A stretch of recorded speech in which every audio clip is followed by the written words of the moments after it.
Olá, bom dia. Oi, gente, bom dia. A luta continua. Capixabas procuram um atendimento no INSS, mas passar pela perícia médica ainda é uma missão difícil. Motorista de aplicativo é perseguido e assassinado na Serra. O carro foi metralhado. Policial militar é indiciado por estupro de vulnerável.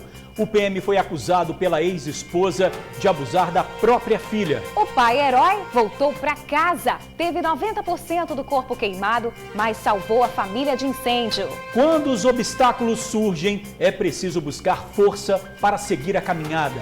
A Vânia precisava de renda para o tratamento da filha. E sabe o que ela fez, gente? Pegou restos de persianas e transformou o que era descartado em bolsas estilosas. Essa história vai te inspirar, amigos. E vamos de futebol, porque a Libertadores é na TV Tribuna SBT. Você vai ver os bastidores e os melhores momentos de Palmeiras e Bolívar. Perde não, o TN1 está no ar.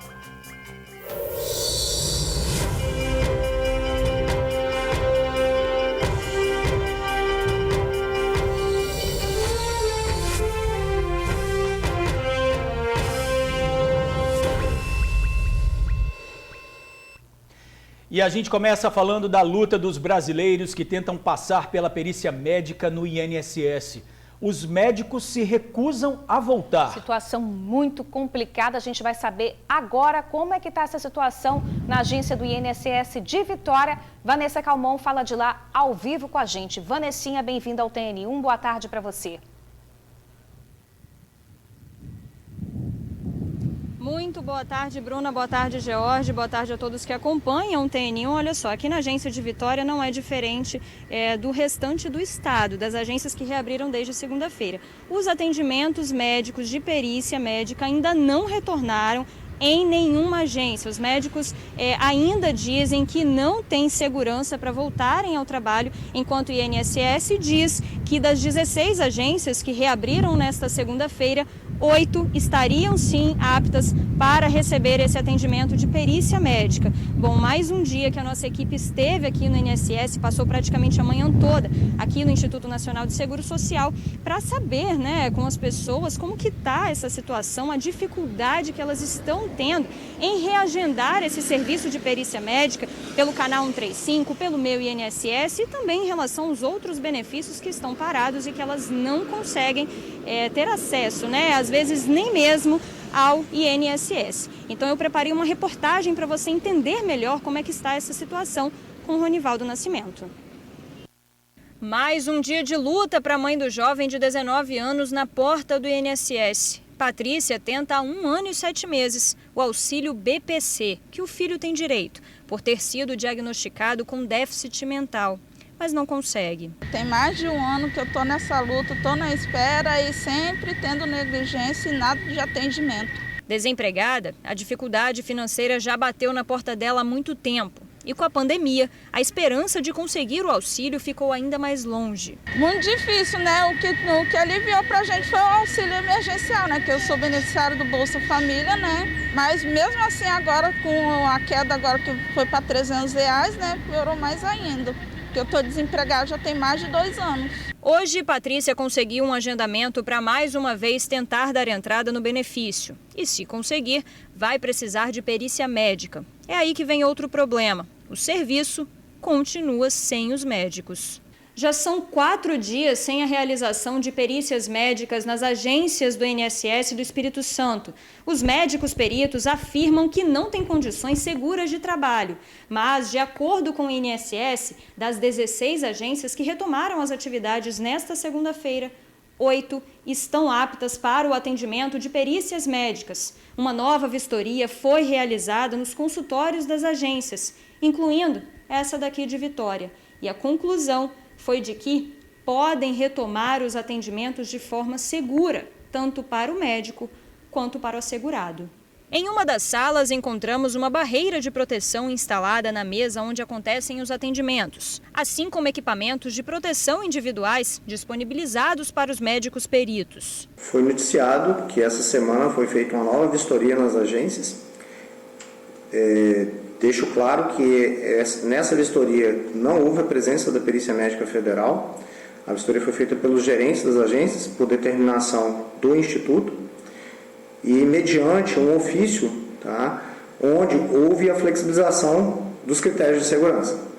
Por que a Perícia Médica Federal não participou dessa vistoria? Primeiro, porque a Subsecretaria da Perícia Médica Federal assim o determinou, que não faríamos a vistoria enquanto tivessem critérios flexibilizados. Para os médicos, o retorno dos profissionais depende do atendimento das exigências que foram feitas inicialmente às agências. Esses critérios, eles versam a respeito de estrutura, né, limpeza, fluxo, equipamentos de proteção individual, e um ou outro desses critérios não sendo preenchidos, automaticamente você tem uma falha de segurança. E como a gente está diante de um vírus que a gente conhece muito pouco sobre ele e que a gente já observou e que continua matando pessoas, né?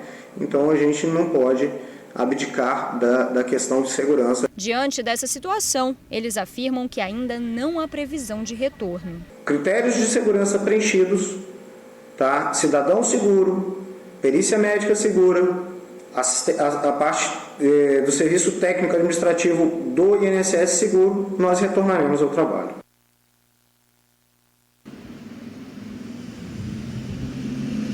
Pois é, gente, vocês acompanharam aí na matéria, primeiro a questão do caso da Patrícia, né, que esteve aqui no INSS hoje pela manhã, porque ela conseguiu um agendamento para o filho dela de 19 anos, que tem déficit mental e tem direito a um benefício aqui do INSS. Bom, sobre o caso da Patrícia, o rapaz ele foi atendido aqui no INSS por uma equipe de assistência social e automaticamente ele foi encaminhado para o serviço de perícia médica. Mas como não tem médico, ele não conseguiu fazer a perícia, por isso ela vai ter que reagendar, e aí é toda essa dificuldade que a gente já vem mostrando para vocês.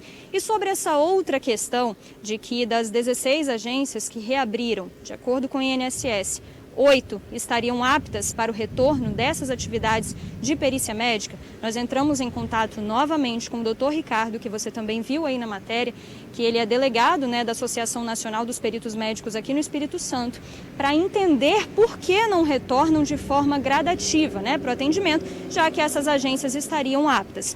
O Dr. Ricardo me explicou o seguinte, que as vistorias que foram realizadas até então nas agências do INSS foram feitas apenas pela parte administrativa de cada agência e que os médicos peritos precisam ser chamados de forma oficial para que eles façam essa vistoria nas agências, e aí se eles virem, né, que de fato os consultórios estão aptos para que os assegurados e os médicos façam a consulta de uma forma segura, aí sim eles retornam às atividades. Então, o que ele afirmou para mim é que esse retorno pode ser de forma gradual, em cada agência que estiver apta, né, para o retorno dessa atividade, mas para que isso aconteça, eles precisam ser chamados de forma oficial pelo INSS. A gente vai continuar acompanhando toda essa situação. George e Bruna. Claro, vamos seguir acompanhando essa situação tão triste e torcer para que tudo dê certo o quanto antes para essas pessoas que têm direito e precisam do dinheiro, né? Gente, agora vamos falar de notícia boa? Lembra do nosso pai herói que salvou os filhos de um incêndio? Pois é, ele voltou para casa, recebeu alta. Isso mesmo, Leonardo sofreu queimaduras graves e passou 10 dias internado. Agora se recupera ao lado da família. Os pés 42 e 43 têm tido um merecido descanso, assim como o corpo do herói que repousa em recuperação no quarto acanhado e abafado. O motivo do descanso forçado? A última missão cumprida pelo Leonardo e que contamos aqui no TN. Depois de salvar a esposa e as 3 crianças, ele se jogou em chamas por essa janela aqui, para tentar sobreviver. 10 dias depois de salvar a família das chamas, Leonardo voltou para casa no mesmo bairro em que o acidente ocorreu, em Jardim Bela Vista, na Serra. A anterior foi destruída pelo fogo. Agora, quem retribui o cuidado são eles. Pega água pro pai, Jackson. Não era só saudade que o Leonardo estava da mulher e dos filhos. Também existia um sentimento de alívio. Para mim foi uma alegria não estar aqui, que os pessoal ajudaram também, teve ajuda das pessoas, entendeu? Eu agradeço as pessoas também que ajudaram, entendeu? Alimento, com os móveis, dinheiro também. O fogo atingiu boa parte do corpo do herói que, claro, ainda sente o impacto das chamas. Eu saí, estou se recuperando de pouco em pouco, né? Andar, não estou saindo ainda não, mas eu estou esforçando um pouco, entendeu? Leonardo se surpreendeu com tanta manifestação de carinho. Após contarmos a história dele no TN, a pequena casa de 4 cômodos que será paga com o aluguel social ficou abarrotada de doações. Um bocadinho de amor espalhado pela casa toda. Né não, Janaína? Graças a Deus que eu ganhei bastante doação. Calçado, alimento, produto de limpeza, ganhei muita coisa. Os móveis que tinha queimado tudo, consegui recuperar tudo de volta, graças a Deus. Logo, logo, o descanso forçado do herói vai chegar ao fim e ele vai poder seguir fazendo o que faz de melhor: proteger a família. Esquecer esse passado ruim, né? Nós tivemos, entendeu? Mas minha família e vamos seguir para frente, né? Isso mesmo, pensando sempre à frente. A gente deseja aí muita saúde e força para o Leonardo e para a família toda, né? Vamos às notícias policiais agora. Na Serra, um motorista de aplicativo de 23 anos foi morto a tiros. O carro em que ele estava foi metralhado no meio da rodovia ES-010. Um amigo que estava com ele no veículo conseguiu sobreviver. O crime aconteceu por volta das 10 horas da noite na ES-010 em Jardim Limoeiro, bem em frente a este motel. O carro do motorista de aplicativo Lucas Ferrarini Alves, de 23 anos, foi perseguido por homens em um outro veículo que dispararam várias vezes. Ele estava junto com um amigo que também foi atingido. De acordo com a polícia, os tiros começaram muito antes de onde o carro foi parar. Teria sido no início aqui desse motel, que fica em Jardim Limoeiro. E foi por toda essa extensão. Só que o motorista baleado, já sem forças, acabou parando lá no final, lá na esquina. Já estava morto. O carona que estava com ele, um jovem de 24 anos, tentou sair do carro e fugir. Aí, de acordo com a polícia, quem estava atirando também parou o veículo. E um outro homem saltou e continuou dando os tiros. O jovem de 24 anos foi atingido com um tiro no peito.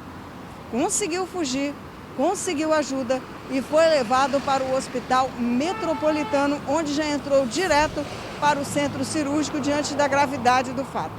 Agora, como o crime aconteceu aqui, os policiais que atenderam já descartaram 2 possibilidades: tentativa de assalto ao motorista de aplicativo e também briga de trânsito.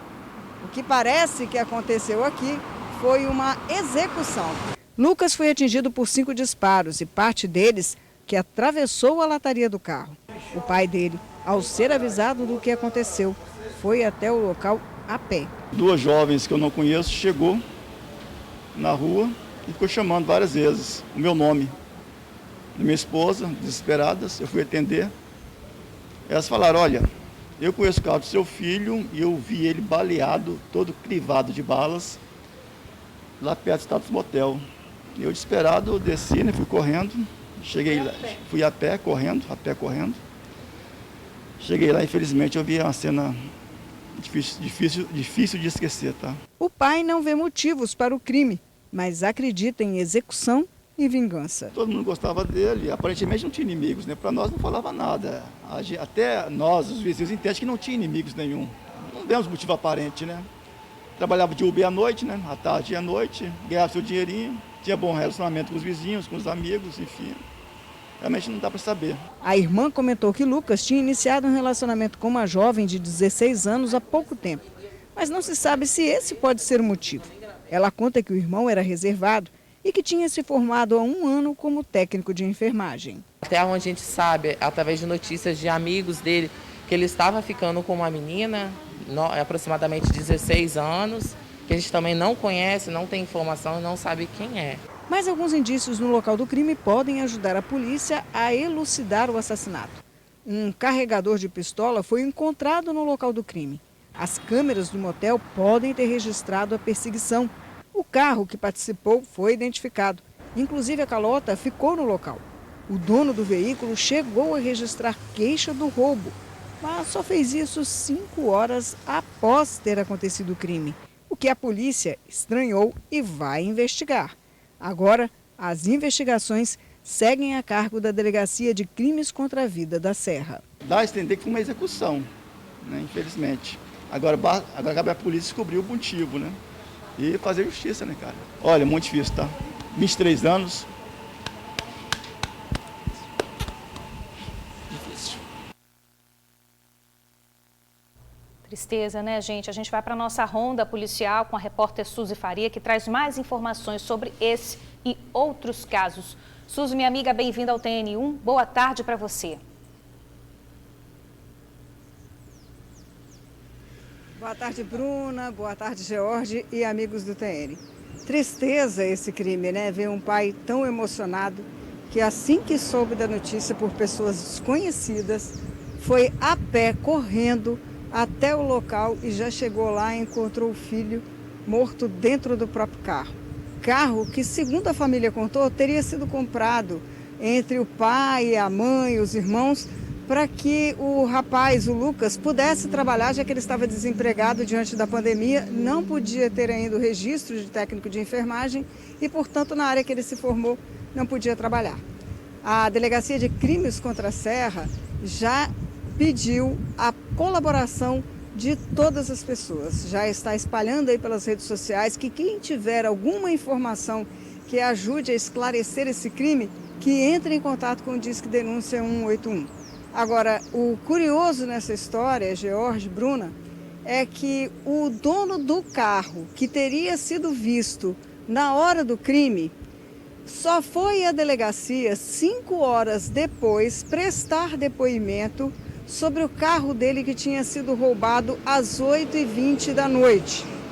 Não se sabe se ele ficou sabendo que o carro teria sido filmado, se a polícia estava ali, e foi só 5 horas depois prestar depoimento. Você sabe que quando tem um carro roubado, você sinaliza rapidamente que você quer encontrar o veículo. Então a polícia está achando essa atitude dele um tanto suspeita e vai investigar para saber se era uma participação ou se foi realmente algo espontâneo. Passou ali na hora errada, no momento errado, e acabou tendo o carro dele confundido com o carro do atirador. George, Bruna. Ô Suzy, mas a polícia está suspeitando de execução porque tem outras linhas de investigação nesse caso? George, nesse caso específico, pode ser tipo um relacionamento. O comentário é de que ele iniciou esse namoro com essa jovem de 16 anos há pouco tempo. E ela teria um namorado um tanto ciumento que não estava meio que gostando do término do relacionamento, não. Então, é uma das hipóteses que a polícia nunca descarta. Agora, execução foi o modo de ação, né? Você vê que o carro do motorista de aplicativo, do Lucas, foi perseguido por um longo período e durante esse período quem estava no outro veículo não parou de atirar. Foram 11 disparos no carro, 5 deles atravessaram a lataria e acertaram o rapaz. 5 disparos, tanto na virilha como braço, tórax, chegando inclusive a atravessar o corpo dele. O que já é um tanto mais difícil, né? Depende do calibre da arma, que a polícia nunca gosta de passar o calibre que foi utilizado para não atrapalhar as investigações. Mas o pai está crente que pode ter acontecido algum tipo de vingança. Ele informou para a gente que o rapaz não mexia com drogas. A irmã já disse que ele usava, mas era assim, não era aquela coisa de vício, era uma coisa que era meio que irregular, né? Usava agora, usava lá. Inclusive tem fotos dele nas redes sociais, dele fumando um cigarro de maconha. Mas enfim, a polícia vai investigar. E quem puder dar informações sobre isso, é só ligar para o 181 ou ligar para a delegacia lá de crimes contra a vida da Serra, ajudando a polícia a desvendar mais esse crime que aconteceu. Por enquanto, não temos notícias do amigo dele que também estava dentro do carro e que levou um tiro no tórax assim que saiu e tentou fugir. Os atiradores teriam parado o carro, atirado, perdido inclusive essa imagem que nós mostramos, um carregador de pistola. E ele conseguiu ser socorrido e foi direto para o hospital, entrando para o centro cirúrgico já para fazer uma cirurgia, porque o estado dele era bem grave, viu, George? Bruna? Tá certo, Suzy. Agora, em relação ao caso tão chocante que a gente falou ontem, né? Um bebezinho recém-nascido foi deixado morto dentro de uma mochila numa rodovia de Vila Velha. Você tem novas informações sobre esse caso, Suzy? E a mãe dessa criança já foi localizada? A polícia está investigando?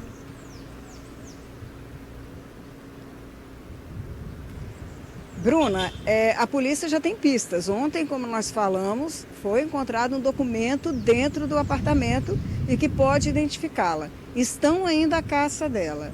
Eu conversei há pouco com o delegado Tarek Suki, que coordena uma equipe muito boa da delegacia de Vila Velha, e ele já me disse que está à busca dessa mulher. O laudo, eu perguntei para ele se o laudo sobre a morte do recém-nascido já teria sido encaminhado para a delegacia. Ele disse que ainda não, mas ele pediu urgência e está aguardando. O laudo vai definir qual foi a causa da morte do recém-nascido. Se foi algo como um aborto, se foi algo espontâneo, ou se foi por maus tratos. A forma com que a mãe teve o bebê, o modo como ela condicionou ele naquela mochila e jogou lá no lixo. Então a gente ainda tem que aguardar, mas os policiais já estão em campo para verificar aquela identificação que foi encontrada lá no apartamento que nós mostramos ontem. Bruna, George. Valeu, Suzy. Obrigado aí pelas suas informações, tá? Olha, pessoal, um empresário de Guarapari é suspeito de assassinar a ex-mulher na cidade de Campos, no Rio de Janeiro. O motivo da morte seria uma briga por causa de pensão. É isso mesmo, o empresário nunca aceitou o fim do relacionamento e, segundo os próprios filhos, sempre fez ameaças de morte. Câmeras da região registraram o momento do crime. Nas imagens de vídeo monitoramento, o empresário aparece saindo de uma Hilux vermelha. A vítima varria a calçada e é surpreendida pelo atirador. Ela ainda tenta fugir, mas é atingida por vários disparos. Para a família, não há dúvidas. O assassino é Nilton Francisco Rangel Pinto, ex-marido de Mara Cristina Tavares, de 55 anos. Ela e o empresário tiveram um relacionamento de 25 anos. O casal morava em Guarapari. Após a separação, Mara foi morar com a mãe em Campos, no Rio de Janeiro. De acordo com parentes, ela teria fugido dele, que não aceitava o fim do relacionamento e ameaçava matá-la. Na verdade, ele nunca aceitou, entendeu? Ele nunca aceitou o término com a minha mãe, não. Minha mãe, tanto que para se separar dele, ela teve que fugir. Ele era muito possessivo, entendeu? Ele perseguia a gente como filho. Eu ia visitar minha namoradinha, ele me perseguia. Ele perseguia minha mãe não podia fazer nada. Ele não gostava que ela se maquiasse, ela não podia botar short, entendeu? É um ser desprezível. Na cidade de Campos, a vítima ajudava a cuidar da mãe, que tem mal de Alzheimer. O filho dela também mora em uma casa ao lado. Chegou a ouvir o barulho dos tiros, mas quando foi até o local, já encontrou a mãe sem vida. O crime teria sido motivado por uma briga por pensão. No início do mês, o suspeito teria pago uma quantia de R$17 mil para a vítima. E na última terça-feira, procurou a ex-mulher e cumpriu a ameaça de morte. Aí eu olhei pro quintal dela, tava saindo uma fumaça, um barulho. Pá, pá, pá, pá. Naquele momento eu entrei em choque. Nilton é empresário do ramo alimentício em Guarapari. Segundo os filhos, tinha um histórico de violência e agressividade. Minha mãe contou que eu era pequena, ele deu um soco na boca dela, entendeu? E logo depois, aos meus 12 anos, eu tava dormindo. Quando eu acordo, eu vou correndo pra cozinha, perto da lavanderia. Ele tá com a arma e ela debruçada em cima da máquina de lavar e falou assim: eu vou te dar um tiro na sua cabeça, eu vou te matar. Ele bateu com um cano na cabeça dela, na parte de trás. Ela chorou muito. Família e amigos fazem campanha nas redes sociais para denunciar o suspeito do assassinato. Até os filhos estamparam a imagem do pai em busca de informações que ajudem a localizá-lo. Eu não gostaria que chamasse ele de meu pai mais, entendeu? Na verdade, quem foi meu pai foi minha mãe. Minha mãe foi tudo pra mim, entendeu? Ela foi tudo pra mim, eu quero que ele pague na cadeia. Primeiramente na cadeia, entendeu? Porque só falar aqui pra ele que a morte pra ele é pouco, entendeu? Ele tem que sentir tudo que... O mínimo que a gente sentiu, uma vez ele falou que se ele matasse mamãe, ele se mataria. Mas se eu tivesse com mamãe, ele mataria ela, me mataria e se mataria. Que triste isso, né, gente? Um filho perder a mãe assassinada pelo próprio pai. Olha, a polícia do Rio está investigando o crime, mas o empresário suspeito ainda não foi localizado. George, vamos dar uma voltinha de Transcol? Vamos tentar, né? Vamos tentar, porque não tá fácil não, viu, gente? Os passageiros continuam reclamando da rotina apertada de quem depende do transporte público durante a pandemia. E é muita gente circulando. Em média, 340 mil pessoas usam os coletivos todos os dias. E diariamente recebemos vídeos que denunciam as dificuldades enfrentadas pelo trabalhador. Essa cena você já viu aqui no TN umas 200 vezes. É assim que fica o ônibus da linha 616, terminal de Vila Velha. Mas claro, ele não é o único não. À noite, quem vai para a Serra também passa aperto, literalmente. E muitas vezes a aglomeração começa nos terminais. Olha esse vídeo do terminal do Ibis. E no terminal de Vila Velha é a mesma coisa, se não for pior. Renata, por exemplo, trabalha em Vitória e passa aperto aqui todos os dias. Volta do trabalho para casa sempre lotado. E muita disputa de vendedor ambulante também, então assim, a gente acaba tendo o espaço reduzido, né? Pois é, ninguém poderia ficar em pé nos coletivos. Mas olha esse aí saindo do terminal de Vila Velha. Seu Geraldo tem medo e reclama com razão. Uma pessoa se aglomerando na outra, apertado dentro da porta. Já anda com medo, né? Por causa disso, essas pandemias, um monte de coisa está acontecendo aí no nosso país, né? Aí fica com medo. Segundo a Ceturb, atualmente a frota do Transcol está em 1.240 veículos, para uma média de 340 mil passageiros por dia. Aí fica a pergunta, será que essa quantidade de ônibus é suficiente? Fica aí a pergunta para a gente refletir. Enquanto isso, Dona Maria se esforça para ficar o mais afastada possível das aglomerações. Mas nem sempre é possível. Eu fico afastado porque eu trabalho com gente. E não tem jeito. Terminais cheios, ônibus lotados, passageiros com medo. É muita aglomeração, os ônibus continuam lotados, não estão respeitando o uso da máscara, a proteção individual de cada um. Olha, vamos à resposta da Ceturb. Bom, é praticamente a mesma já enviada antes.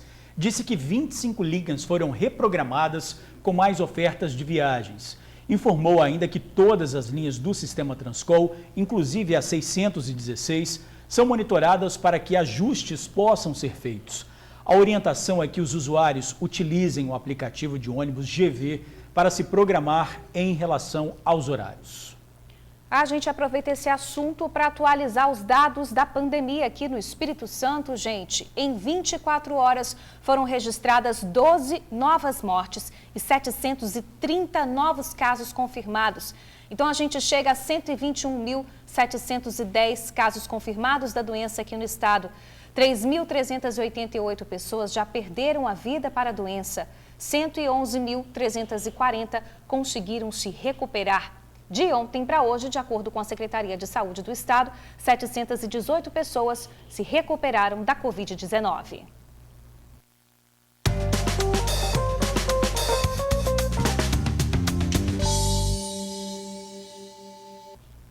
A vinhetinha rodou aqui mesmo no nosso telão, exatamente, né, atrás de mim. E olha só, você já usou alguma bolsa feita de persiana? Persiana que a gente bota em janela? Não, nunca nem ouvi falar. Eu também não ouvi falar não. Então agora você e quem está em casa vai conhecer a história da Vânia, uma amiga do TN que com muita criatividade complementou a renda da família. Ela produz bolsas com o que sobra do que iria para o lixo. Exatamente, super diferente, né, gente? E a venda dessas bolsas, mais do que nunca, se tornou importante para a família. É que a renda está ajudando no tratamento da filha que está doente. Sinta-se à vontade, pode entrar, só não repara na bagunça, tá? É que a casa da Vânia se transformou também no local de trabalho, na realidade no seu ateliê. Entre a cozinha e os quartos, o que se vê é a matéria-prima que ela usa para confeccionar bolsas lindas. E o coração dessa empresa é o quarto dela. De um lado a cama, do outro a máquina de costura. E aqui mesmo a gente consegue dar um confere no material. Necessaire, bolsas, tudo feito com sobras de persianas. E a ideia surgiu há 2 anos. Surgiu da minha irmã, trabalhava numa fábrica, e ela, num momento, ela ligou para mim falando: Vânia, vai ter umas pontas aqui que vai ser descartado, você quer? Que eles vão jogar no lixo. Eu falei, eu deixo dar uma olhada. Aí eu fui em Vila Velha, e chegando lá, eu peguei o material. Só que há 1 ano o trabalho com as bolsas se tornou ainda mais importante. É que um dos filhos da Vânia, a Valentina, foi diagnosticada com diabetes durante um exame de rotina. Um baque para todos, principalmente para a criança. Desesperada. A medicação é diária, tudo é muito regrado. E a Vânia, como uma excelente mãe, faz questão de cuidar de cada detalhe. É aquele instinto que só vocês têm, mas os olhos não escondem a emoção, a preocupação. Ainda mais com a pandemia, as coisas estão difíceis. Acho que é difícil para toda mãe, né? Que tem um filho que todo dia leva uma agulhada, faz um tratamento. Dói no coração da gente. Eu queria que fosse assim, passasse para mim o que ela tem, para ela não sofrer. O maior desejo dela é amenizar o sofrimento da filha, é instalar um equipamento que custa entre 15 a 20 mil reais, mas que vai ajudar no bem-estar da menina. A bomba seria tudo para ela. A vida mais saudável, mais regrada, mais controlada, porque a bomba faz todo o suporte dela. A bomba mede o nível de insulina que ela vai tomar naquele momento. Uhum. Então a bomba vai fazer tudo o que ela faz evasivamente e sem dor, totalmente indolor o tratamento. Só que é um custo alto essa bomba. Então bora encomendar?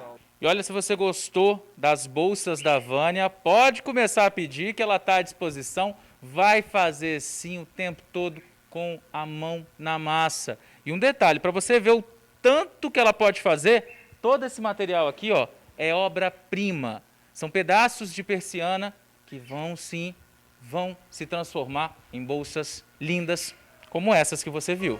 Que o barulhinho da máquina continue ecoando bastante dentro da casa ateliê da Vânia para dar conta de muitas encomendas. E que o exemplo dela nos dê ânimo para continuar, para persistir, empreender, para criar.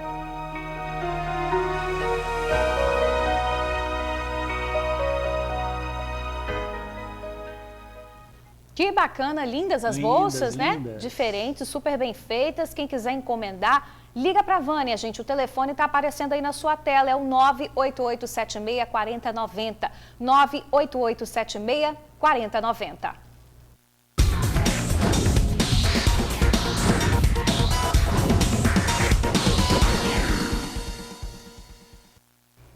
E ontem teve estreia aqui na TV Tribuna SBT com Bolívar e Palmeiras. O Palmeiras abriu o placar com o gol de pênalti de William Bigode. Segundo gol de fora da área, um golaço de Gabriel Menino. O Palmeiras 2-0. Bolívar tentou uma reação e Riquelme fez de cabeça. Mas o jogo terminou em 2-1 para o Palmeiras. Jogaço ontem aqui na TV Tribuna, hein, Bruna? E vai ter jogaço hoje também, meu Mengão, hein? Ixi, Maria, coisa eu já não boa sei se demais. vai ser jogaço, não. Vamos pensar positivo. Vamos pensar positivo. Vamos passar positivo e vamos chamar o comercial também, gente. A seguir, policial militar é indiciado por estupro de vulnerável. O PM foi acusado pela ex-esposa de abusar da própria filha. E prazo para pagar o IPVA é prorrogado até o fim do ano. A gente já volta. Policial militar acusado de abusar sexualmente da própria filha de 13 anos foi indiciado por estupro de vulnerável. As investigações do caso foram concluídas. A namorada do PM também vai responder. Ela foi indiciada por falso testemunho. Áudios revelam que a mulher teria orientado a enteada a mentir. O policial militar foi indiciado por estupro de vulnerável. Ele, que já respondia por um caso de estupro, foi acusado pela ex-esposa de abusar da própria filha. A denúncia foi feita há cerca de um mês e durante esse período, mãe e filha chegaram a mudar de casa por medo do PM. Uma sensação de alívio, muito alívio, até porque no dia 9 de julho agora fez um ano que ele estrupou a filha da minha amiga e não deu em nada. E tem 2 anos que ele me bateu também, deu Marília da Penha. E ficou arquivado, então eu tô com sensação de alívio agora. A Polícia Civil indiciou também a namorada do policial militar por fraude processual e falso testemunho. Ela teria influenciado a enteada a mentir sobre como tudo aconteceu. É melhor você pegar e falar assim, que eu não tá, porque vai ser a sua palavra contra a dele. Ele vai ficar botando pressão psicológica na minha cabeça, na sua e da sua mãe. Então isso vai virar um inferno. Num primeiro momento, a adolescente chegou até mentir para a mãe. Eu soube que a namorada dele vai ser indiciada, então eu tô mais feliz, né? Por ela ter mentido, feito a minha filha mentir para mim. A minha filha mentiu no primeiro áudio, realmente. Mas realmente o fato aconteceu, então a justiça está sendo feita. A menina só teve coragem de falar toda a verdade 12 dias depois do suposto estupro. Em entrevista gravada para o TN no dia 17 de agosto, o soldado afirmou que confundiu a filha com a namorada. Eu tomei um remédio mais cedo, que eu sempre faço uso de calmante.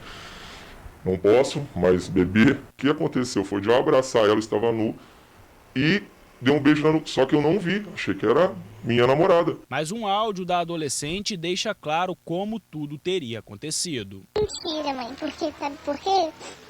Porque lá ele falou bem assim, papai põe devagarinho, papai, ele falou isso, mãe. Eu juro pela minha vida que ele falou isso, papai põe devagarinho, papai não tá machucado não. Ele falou isso comigo.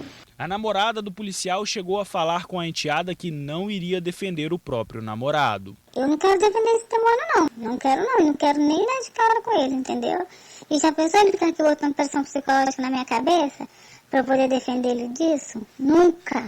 Diante de todo o caso, o irmão mais velho da adolescente passou a ameaçar de morte a própria mãe. Ela, que também pretende denunciar o filho pelas ameaças, quer que o policial e a namorada dele sejam presos o mais rápido possível. Eu espero que ele seja preso e que ele pague pelo que ele fez com a nossa filha, porque isso aí não se faz com o filho de ninguém, quanto mais com a filha dele. Olha, a Polícia Militar afirmou que o policial está afastado.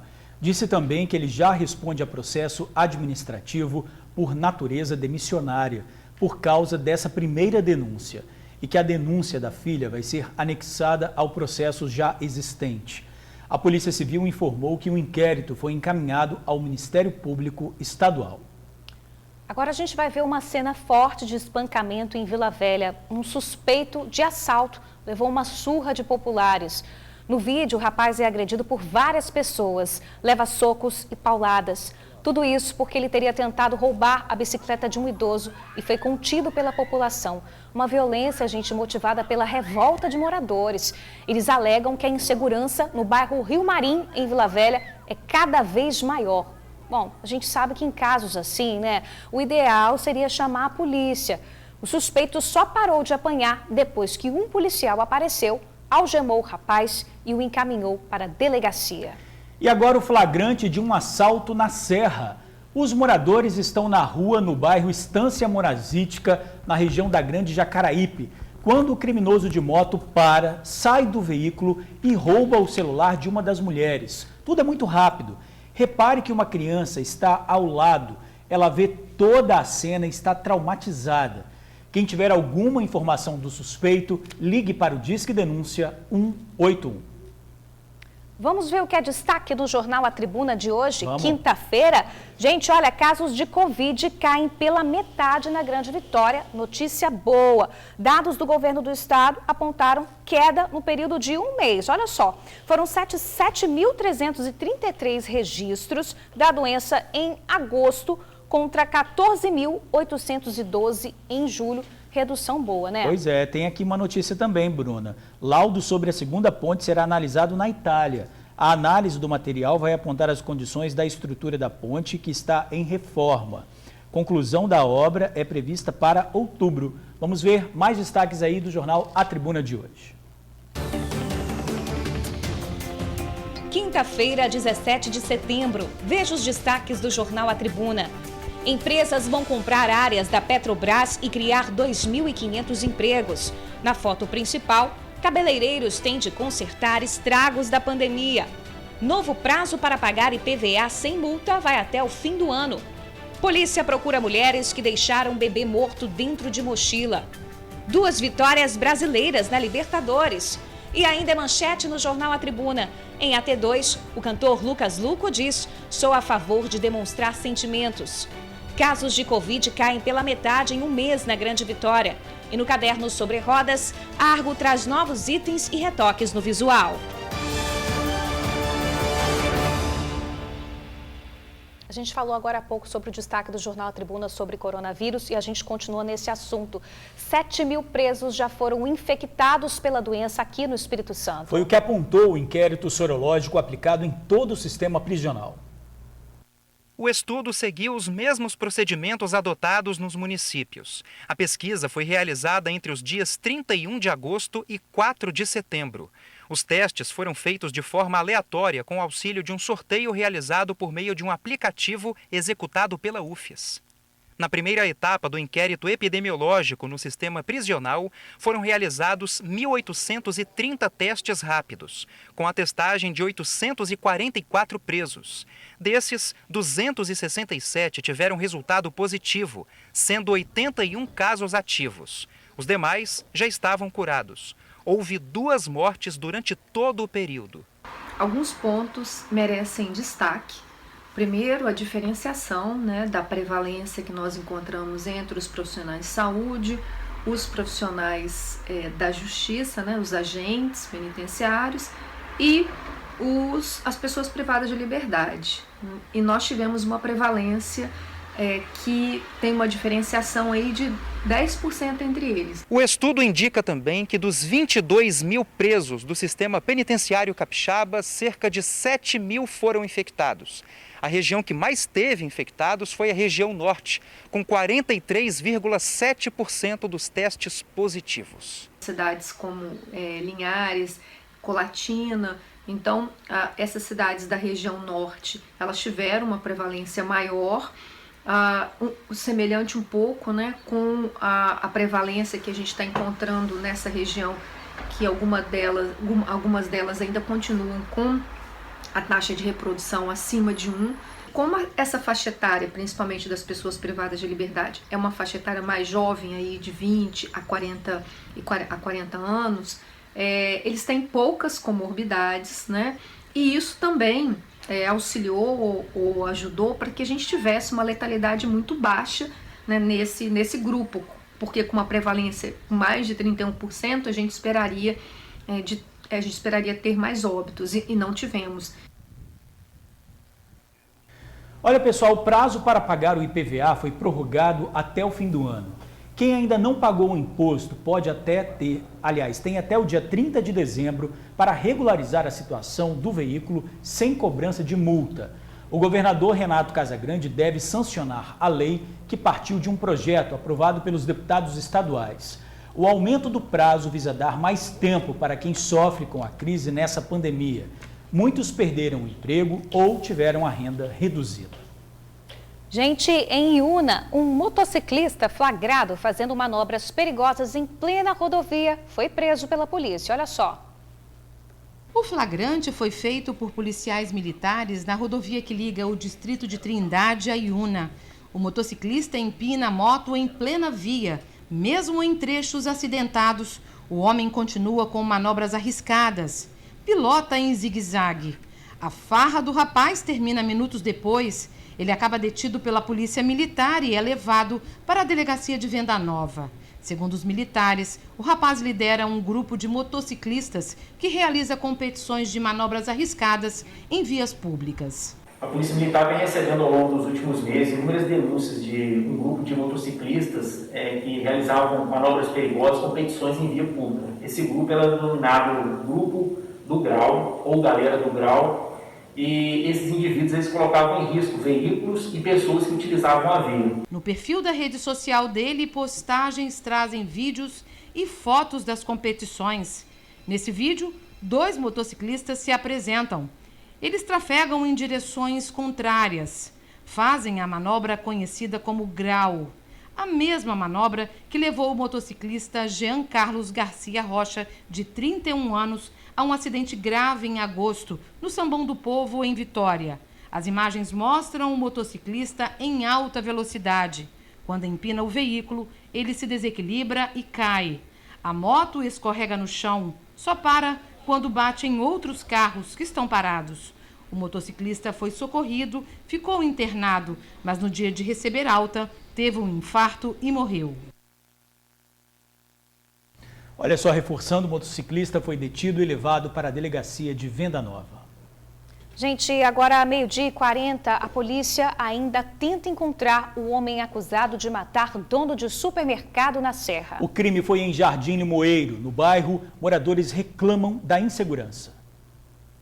A semana para os moradores de Jardim Limoeiro começou com mais um crime. A insegurança toma conta do bairro e não é de hoje.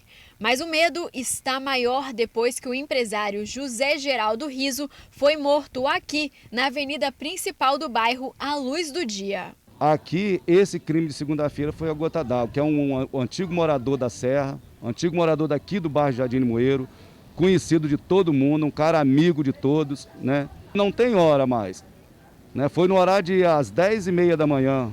É um horário muito de movimento aqui.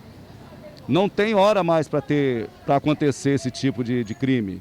Um dia antes do crime que resultou na morte do empresário, a criminalidade fez mais uma vítima no bairro. Dessa vez foi o marido dessa promotora de vendas que teve o carro roubado. O meu esposo, domingo, estava indo abastecer o carro e foi fechado por um carro preto com os bandidos armados. Pediu para ele não acelerar, se ele acelerasse eles iam meter bala nele. Esse caso que aconteceu no início da semana não é um caso isolado. Em menos de 2 meses já noticiamos cerca de 3 crimes só aqui no mesmo bairro. São muitos assaltos e tentativas de latrocínio na mesma região. Então vamos fazer uma pequena retrospectiva de quantas vezes já passamos por aqui? Em julho teve uma tentativa de latrocínio, onde o jovem de 21 anos foi baleado quando chegava em casa. Em agosto, vários moradores foram assaltados no caminho para o ponto de ônibus. No início de setembro, outra tentativa de latrocínio. O empresário estava comemorando o aniversário quando foi abordado pelos criminosos. Ele reagiu e foi agredido com chutes e barra de ferro. Nós estamos sentindo abandonados pelo poder público, né, pela segurança da nossa cidade. O nosso bairro é um bairro muito movimentado e esquecido pelas autoridades. Essa promotora de vendas mora no bairro há mais de 30 anos e diz que agora está vivendo como prisioneira dentro de casa, porque tem medo de sair. A gente fica com medo, né? A gente está com medo até de sair no próprio bairro. A gente está assim, se sentindo sem segurança, né?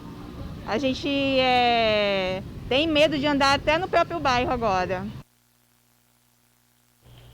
A Polícia Militar diz que faz diariamente patrulhamento e cercos táticos, além dos patrulhamentos preventivos de rotina, que o comando da companhia está à disposição da comunidade.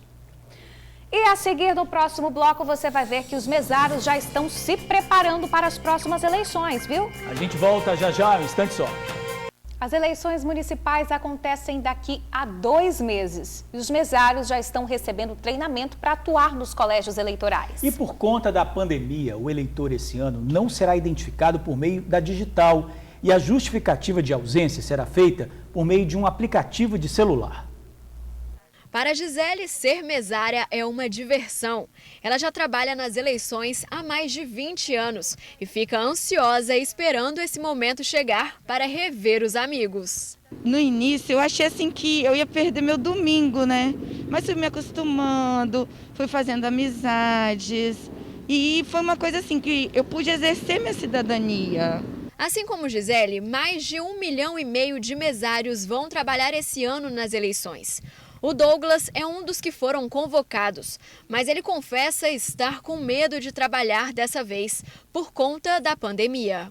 Eu gosto muito de ser mesário e acho muito importante esse trabalho de contribuir e ajudar nas eleições do meu país. Esse ano, por conta da pandemia do novo coronavírus, muitas coisas tiveram que ser adaptadas para trazer mais segurança na hora da votação. Uma das principais mudanças é que esse ano não vai ter biometria digital. Por conta da pandemia, o eleitor não vai ser identificado pela digital. Isso agiliza a votação, isso aumenta a segurança tanto de quem está trabalhando como quem está votando também. Os mesários tiveram orientações para poder trabalhar nesse momento tão delicado que estamos vivendo. Todos os profissionais estão capacitados. O treinamento online, ele foi muito importante sobre o que está acontecendo, né, no nosso país, para poder lidar com toda essa situação e ter segurança na eleição. Quem for às urnas vai poder ir ciente de que todos os protocolos de segurança sanitárias estão sendo cumpridos. E caso o eleitor não consiga votar e tenha que justificar, esse ano tem uma novidade. Os treinamentos também dos colaboradores, né, das pessoas que vão trabalhar na eleição, eles vão acontecer também de forma online, ou por aplicativo de celular, ou pela plataforma de ensino à distância do TSE, e também a justificativa do voto, né, que a pessoa também vai poder fazer esse ano pelo próprio celular. Em novembro, vamos às urnas para exercer nosso papel de cidadão. Esse ano, a votação é para eleger prefeito e vereador. É importante que todos façam a sua parte. A gente vai ter que ter muita coragem, mas eu falo assim, eu não tenho medo de ser mesária. Como acho muito importante esse processo para o país, não deixarei de participar e tomarei todas as precauções que devo tomar em relação à pandemia. Lembrando que a votação acontece no dia 15 de novembro. Ô, gente, nós voltamos a falar do assassinato de um motorista de aplicativo na Serra. A polícia segue nas buscas aos suspeitos do homicídio. Até agora, nenhum suspeito foi preso. O carro em que a vítima estava foi metralhado no meio da rodovia ES-010. Um amigo que estava com ele conseguiu sobreviver. Vamos rever esse caso. O crime aconteceu por volta das 10 horas da noite na ES-010, em Jardim Limoeiro, bem em frente a este motel. O carro do motorista de aplicativo, Lucas Ferrarini Alves, de 23 anos, foi perseguido por homens em um outro veículo que dispararam várias vezes. Ele estava junto com um amigo que também foi atingido. De acordo com a polícia, os tiros começaram muito antes de onde o carro foi parar.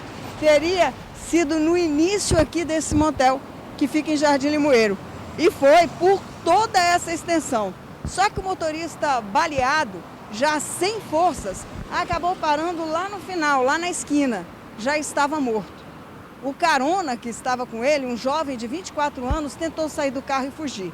Aí, de acordo com a polícia, quem estava atirando também parou o veículo. E um outro homem saltou e continuou dando os tiros. O jovem de 24 anos foi atingido com um tiro no peito. Conseguiu fugir, conseguiu ajuda e foi levado para o Hospital Metropolitano, onde já entrou direto para o centro cirúrgico diante da gravidade do fato. Agora, como o crime aconteceu aqui, os policiais que atenderam já descartaram duas possibilidades: tentativa de assalto ao motorista de aplicativo e também briga de trânsito. O que parece que aconteceu aqui foi uma execução. Lucas foi atingido por 5 disparos e parte deles que atravessou a lataria do carro.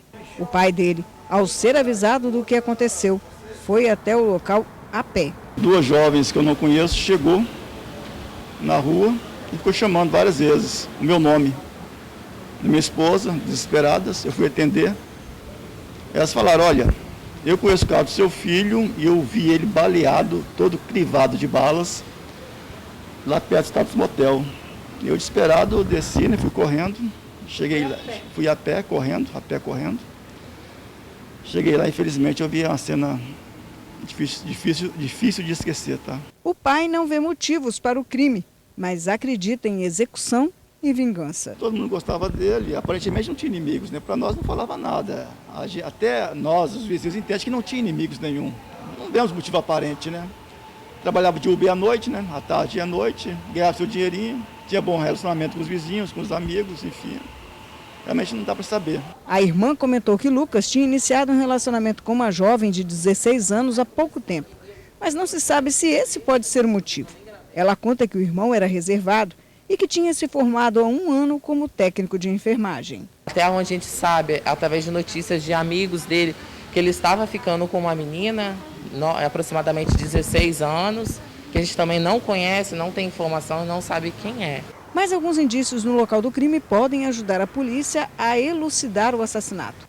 Um carregador de pistola foi encontrado no local do crime.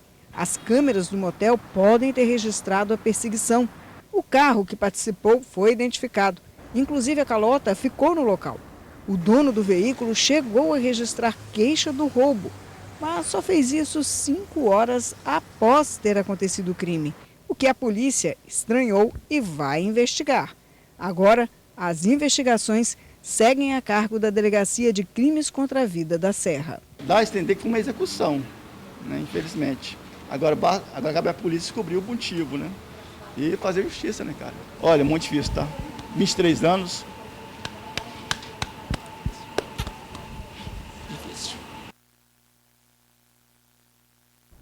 Chegou aquele momento de você se informar sobre o trânsito e o tempo no estado. Vamos começar nosso giro de câmeras com imagens ao vivo de onde? Da Avenida Beira-Mar, em Vitória.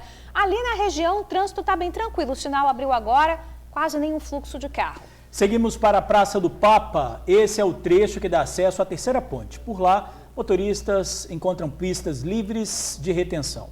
Na Grande Vitória, o sol predomina e não há expectativa de chuva hoje. Olha, agora as câmeras vão nos levar para onde? Imagens da praia de Camburi, na Avenida Dante Michelini. Tem um fluxo bacana de carros ali, mas sem nenhum congestionamento, sem nenhuma retenção.